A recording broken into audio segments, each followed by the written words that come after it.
নমস্কার বন্ধুরা, আমি স্বপ্না উপাধ্যায়। আমার চ্যানেল রান্না রেসিপি অ্যান্ড আওয়ার লাইফস্টাইলের পক্ষ থেকে সবাইকে স্বাগত। আজ আমি আপনাদের সঙ্গে শেয়ার করব পটল দিয়ে দারুণ স্বাদের রেসিপি পটলের কোপ্তাকারি। আর এটা মশলা বাটার ঝামেলা ছাড়াই খুবই কম সময়ে এবং খুবই কম তেল মশলায় নিরামিষ একটা রেসিপি।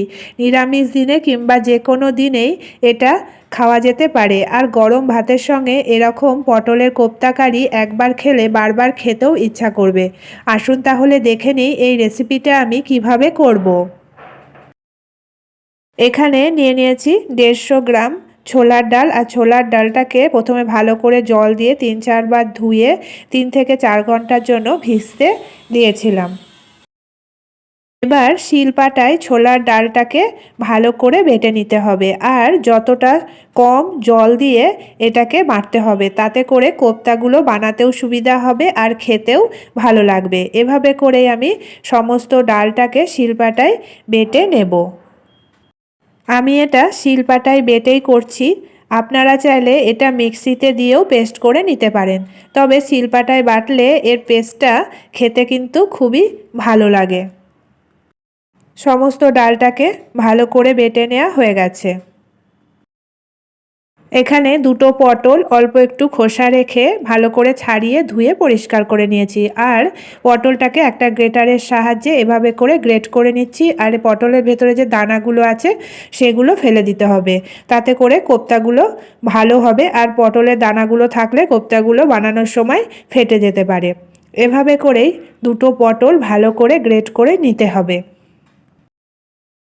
পটল দুটোকে ভালো করে গ্রেট করে নিয়েছি। আর এরকম মিহি গ্রেট করে নিতে হবে। আর পটলের দানাগুলো ফেলে দিয়েছি।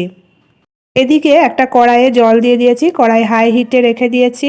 আর দিয়ে দিলাম লবণ আর হলুদ অল্প পরিমাণে। এবার দিয়ে দিচ্ছি বড় বড় টুকরো করে কেটে রাখা আলু, এগুলোকে একটু সিদ্ধ করে নেব। আলুগুলো সিদ্ধ করে ঠান্ডা করে নিয়েছি। এবার এগুলোকে জল ঝরিয়ে নামিয়ে নেব। ছোলার ডাল বাটার মধ্যে দিয়ে দিলাম গোলমরিচ গুঁড়ো সামান্য, হলুদ গুঁড়ো সামান্য, আর এর মধ্যে দিয়ে দিলাম লবণ স্বাদ মতো, দিয়ে দিচ্ছি কাঁচা লঙ্কার কুচি স্বাদ মতো, আর দিয়ে দিচ্ছি গ্রেট করা আদা হাফ চামচ, আর দিয়ে দিচ্ছি কালো জিরে বেশ কিছুটা পরিমাণ, আর দিয়ে দিচ্ছি গ্রেট করা পটলটা এভাবে করে হাতের সাহায্যে চেপে জলটা বার করে। এবার সমস্ত উপকরণ ভালো করে হাতের সাহায্যে মেখে নিতে হবে। মেখে নিয়ে এটাকে 5 মিনিটের জন্য রেখে দেব।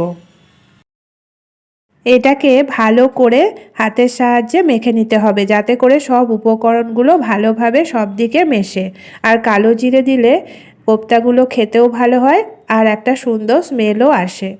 ভালো করে মেখে নেওয়া হয়ে গেছে। 10 মিনিট পর এলাম। এবার এটাকে ভেজে নেব। কড়াইয়ে দিয়ে দিয়েছি বেশ খানিকটা পরিমাণ রিফাইন্ড অয়েল। আর এখন কড়াইটাকে হাই হিটে রেখে তেলটাকে ভালো করে গরম করে নিতে হবে। তেলটা গরম হয়ে গেছে। এবার এটাকে মিডিয়াম ফ্লেমে রেখে ছোট ছোট কোপ্তার আকারে গড়ে নিয়ে তেলের মধ্যে দিয়ে এটাকে 2 মিনিট প্রথমে নাড়াচাড়া না করে ভেজে নিতে হবে। হাই হিটে ভাজলে কোপ্তাগুলো কিন্তু ভালোভাবে ভাজা হবে না, আর ভেতর থেকে কাঁচা থেকে যাবে। এক পিঠ ভালোভাবে ভাজা হয়ে গেছে। এবার অপর পিঠ উল্টে দেব সাবধানে। আর দেখতে পাচ্ছেন কোপ্তাগুলো কিন্তু কোনোভাবেই কড়াইয়ের গায়ে লেগে যায়নি। ঠিক এভাবে করেই ডোটাকে তৈরি করতে হবে। আর এরকম একটু চ্যাপ্টা করে দিলে ভালো করে ভিতর থেকে ভাজাও হয়ে যাবে। কোপ্তাগুলোর দু পিঠই ভালো করে ভেজে নেওয়া হয়ে গেছে। এবার এগুলোকে নামিয়ে নিয়ে বাকিগুলো ভেজে নেব।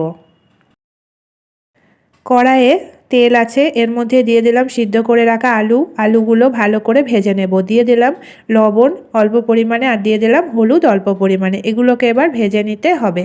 হাই হিটে রেখে লাল লাল করে ভেজে নেব আলুগুলোকে। ভাজা হয়ে গেছে। এবার এগুলোকে নামিয়ে রেখে দেব। কড়াইয়ে দিয়ে দিচ্ছি আবারও কিছুটা পরিমাণ সর্ষের তেল। তেলটা গরম করে নিয়েছি।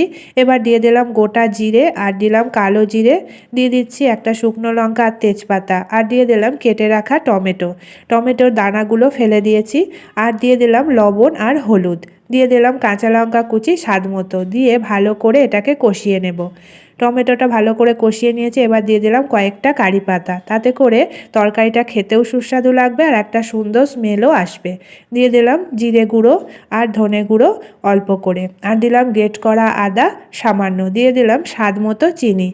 এবার এর মধ্যে দিয়ে দিচ্ছি পোস্ত 1 চামচ। এবার দিয়ে দিলাম অল্প পরিমাণে জল, দিয়ে ভালো করে মশলাটাকে 2 মিনিট কষিয়ে নেব। মশলাটা কষানো হয়ে গেছে, এবার দিয়ে দিলাম ভেজে রাখা আলুগুলোকে। আলুগুলো দিয়ে এটাকে আবারও 2 মিনিট কষিয়ে নিতে হবে। কষানো হয়ে গেছে, এবার দিয়ে দিলাম পরিমাণ মতো জল। জল দিয়ে ভালো করে মিশিয়ে এটাকে হাই হিটে ফুটতে দেব। ঝোলটা হাই হিটে ফুটে উঠেছে আর অনেকটা ঘনও হয়ে গেছে। এবার দিয়ে দিচ্ছি ভেজে রাখা কোপ্তাগুলো দিয়ে এটাকে ভালো করে মিশিয়ে দিয়ে হাই হিটে ফুটতে দেব। তৈরি হয়ে গেল দুর্দান্ত স্বাদের নিরামিষ রেসিপি পটলের কোপ্তাকারি। এবার এটাকে নামিয়ে নেব। ঝোল অবস্থায় নামিয়ে রাখলে পরে কোপ্তাগুলো ঝোল টেনে নেবে আর অনেকটা ঘনও হয়ে যাবে। একটা প্লেটে নামিয়ে নিয়েছি। তাহলে বন্ধুরা, আপনারা চাইলে আমার মতো করে এই রেসিপিটা একবার বাড়িতে বানিয়ে দেখতে পারেন। আশা করি সকলের খুবই ভালো লাগবে। ভালো লাগলে লাইক শেয়ার কমেন্ট করবেন, আর আমার চ্যানেলকে এখনও যারা সাবস্ক্রাইব করেননি প্লিজ সাবস্ক্রাইব করে নেবেন, আর আমার ফেসবুক পেজটি প্লিজ ফলো করে নেবেন। আজকের মতো এটুকুই, আবার দেখা হবে আগামী নতুন পর্বে।